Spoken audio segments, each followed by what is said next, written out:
everyone, this is Peak Entertainment and we are back again, and we are now going to talk about The Mandalorian, and here we will be doing a full-on review of the Season 2. So this review will contain a lot of spoilers, so I advise you now, if you haven't caught up with all the episodes, to stop watching this video now, go away, catch up with all the episodes, and then come back to this review, because I will be talking at length about all the episodes, most in particular the recent season finale, of which there was many talking points, and where the show will be going ahead in the future. So just to recap then, in relation to the first season, overall I thought The Mandalorian was a very solid piece of accessible entertainment. Standalone adventures of Mando and Baby Yoda together, with slight hints at a larger world within the Star Wars mythos, and it was very easy to get into. There were high levels of action and spectacle, but I just felt it was a bit lacking in depth in terms of its storytelling. There is a review of Season 1 within my channel and you can also check that out, and to be honest, Season 2 in many ways follows the same traits as the first season. We continue the adventures of Mandalorian and Baby Yoda with the ongoing quest to reunite him with his people, i.e. the Jedi, and we come across various allies and villains throughout the story. We have lots of appearances from established characters from previous Star Wars mythology, everything from the original trilogy, from Clone Wars and to Rebels as well. This time around we also get a hint of a larger agenda involving the expansion or the revitalization of the Empire in terms of cloning, reclaiming lost cities and governments, and that is really the kind of overarching arc, if there is one, that runs through very lightly, I would say, throughout this season. So what was good about this season of The Mandalorian? Well, like Season 1, it continues to be a very accessible and solid piece of entertainment. It still retains that standalone episodic structure. There are actually more action set pieces, and the effects are all even of a higher standard than I would say the first season, and you would come to expect that from a show of this production level, where it is without doubt one of the most expensive shows within all of television, and at many times it feels more like you're watching a cinematic movie rather than an actual television series, and I think that's credit to all the producers involved. And if going back what we're seeing, particularly from a lot of the Disney Plus shows, we can expect this standard of television to increase further on within the future. The pace and the intensity are really of a high level, and this is in particular of episodes 3 and 4, where we have some truly outstanding sequences, with many of them reminiscent of the set pieces that we saw, particularly I would say from the original trilogy. All of those typical audio and sound beats that we love so much, that really gets us fond in remembrance of what made those films outstanding. As I mentioned before, we do get a lot of appearances from various characters within the Star Wars mythology.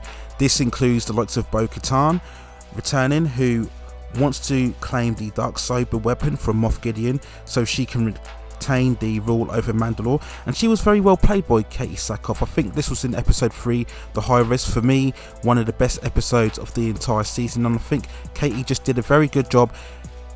This was the first of a very good sign of how they were able to provide very good live action interpretations of previous characters that we had seen in the animated series. We also saw the return of fan favourites played by Gina Carano and Carl Weathers, and it's always welcome to see both of them on the screen. They have a very good screen charisma and chemistry, I think, between the two, and this again I think was in the 4th episode, and once again this was one of the standout episodes throughout the season, and both of the actors performed very well. Ironically, in the best scenes without the Mandalorian, when he wasn't present, we had that terrific chase sequence when they're evading all of the stormtroopers, when they're being attacked within the canyons and from the sky as well. And this is again when the Mandalorian really showcased its high production values and visual effects, and this episode I believe was directed by Carl Weathers as well, so he did an outstanding job. So it's always good to see these characters involved, and as we all know, Cara Dune is one of the many fan favourites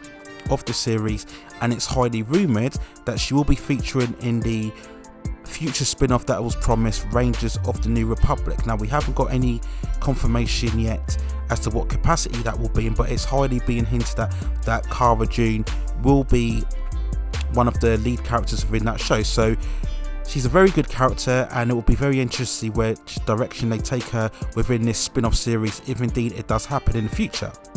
We of course had the much anticipated entrance of Ahsoka Tano, who we all know as the young Padawan of Anakin Skywalker from the Clone Wars and Rebels animated series, and this of course was played by Rosario Dawson in what I would say was a near perfect live action interpretation of the character.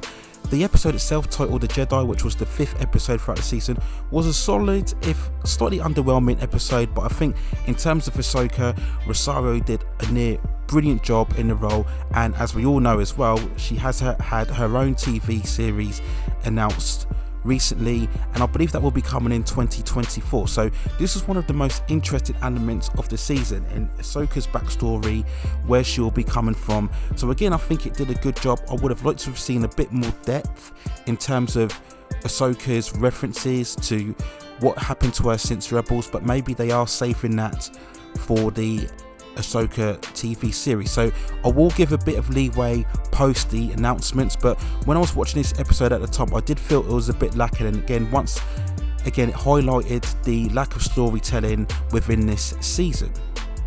We also had the much hyped appearance of Boba Fett. This was in, I believe, the 6th episode. This involved when Baby Yoda was trying to harness the Force powers and Boba Fett came back in. He wanted to reclaim the armor that we saw previously in season 1 that was collected by Mandalorian from the Marshal, and this is again was a very much of a fan favorite episode. Many people felt that Boba Fett needed some sort of atonement and redeeming following the way that he died in Return of the Jedi, and many people were very satisfied with Boba Fett. And yeah, I think overall this was a very good visualization of the character.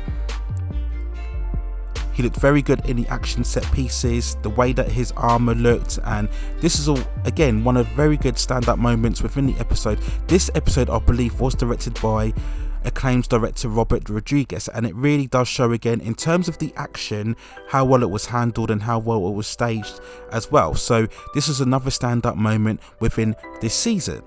And of course, in the action-packed finale, we had the unexpected and super hyped appearance of Luke Skywalker, albeit a CGI version of Mark Hamill, coming in at the end to rescue everybody. This was the much hype and much exhilarating by many fans. It left them a lot really emotional when I've seen a lot of reactions to it. Having the most iconic character, you could say, within the whole Star Wars mythos making an appearance here, it was very unexpected. They did well to hide it, and I have mixed feelings, for which I've also explained at length within the series finale review, which you could also check out within this channel. As mentioned, we also had a more villainous presence of Moff Gideon and a wider hint of a bigger agenda in terms of the cloning, as I mentioned before, and this is what I always wanted, and I felt that the show had lacked that overall more bigger story arc that I think makes the show more essential and more compelling to watch.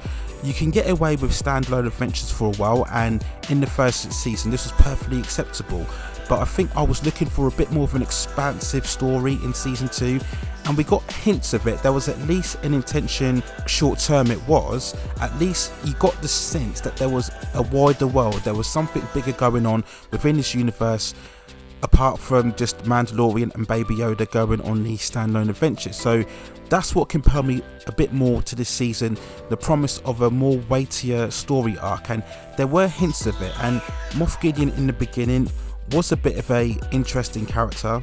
We saw as well this season what it did really well was to further consolidate the bond and the relationship between Mandalorian and Baby Yoda, which is the concept and the foundation of the show. And we get many scenes throughout this entire season, everything from little small intimate scenes to more emotional ones, all throughout the episodes where we see Baby Yoda helping Mandalorian trying to fix ships, and Mandalorian taking Baby Yoda to a kind of classroom we got in one episode here. All of these little scenes and moments, this is how you build the character, this is how you build the relationship. They just can't be action driven where we see Mandalorian just saving Baby Yoda at the last minute. You need these little scenes, these little small details which build the character and get us to understand the relationship and bond between the two. And that's one thing I could say that was consistent throughout the season, is that it constantly reminded us how important the relationship was between Mandalorian and Baby Yoda. And of course this all consolidated in that very touching, and for many people very heartbreaking separation. We assume it's a final parting of ways between the two characters in the season finale, and I think this is a credit to this season how they managed to maintain that strong bond between the two. So when we get this final presumably separation between the two, it really does work. It carries a lot of weight and emotion, and I think this is one of the most standout scenes of the entire season. We'll now talk just quickly about some of the points that didn't work as well, and really on the surface there wasn't really a lot that I thought was terribly bad or awful within the season. I just felt it just followed the same storytelling traits of the first season that I did mention before about the story arc involving Moff Gideon and the cloning operations or initiatives. Now, in the beginning I was very enthusiastic, as I mentioned before, but unfortunately as we worked throughout the season they didn't really build on this. Moff Gideon really turns out to be quite a weak villain overall, particularly when we look at the season finale, and I mentioned before already in that review, when we get to the climatic battle between him and Mando, he's defeated pretty easily, and in the end he doesn't really carry a lot of weight or menace. I think if you want to build a substantial villain, he has to have an ongoing presence throughout the season, and he has to really, there has to be a big struggle to overcome him and defeat him. If the villain is defeated too easily, it really takes a lot of the urgency and peril and jeopardy away from the season, and I felt that was one mistake that they made. Moff Gideon in the end really doesn't turn out to be that much of a threat. He doesn't really turn out to be much of a purpose, of a presence, and I think they did fail in that regard. There are definitely a couple of episodes I'm pointing at in particular. I think it's the episode 2, which was very much filler. I think it might have been called The Passenger.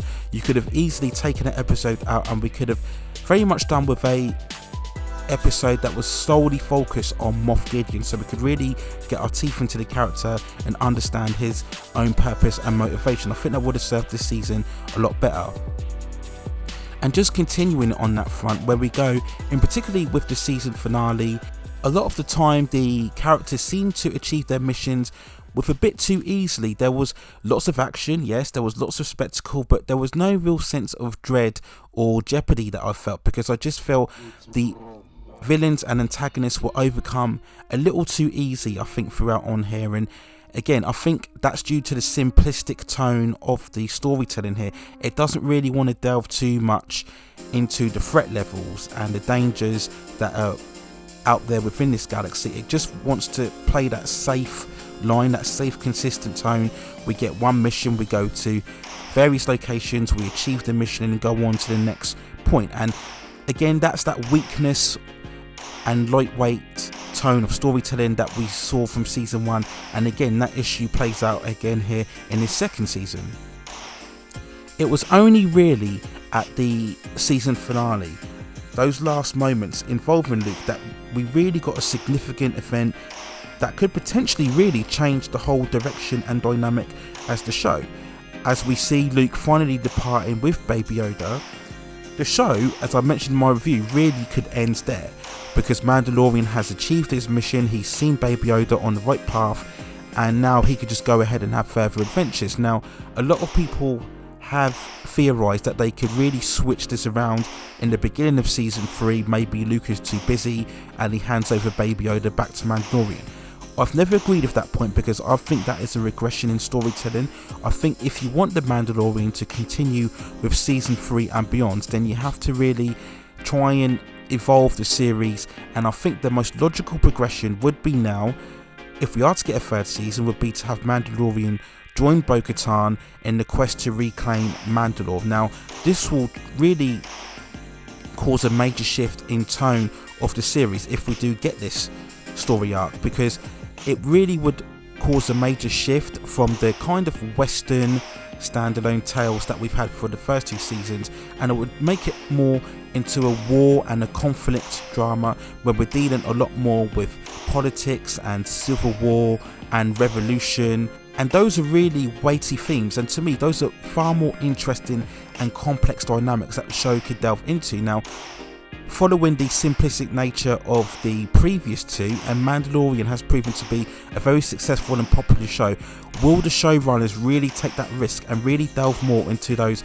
more interesting and complex subject themes and subject matter?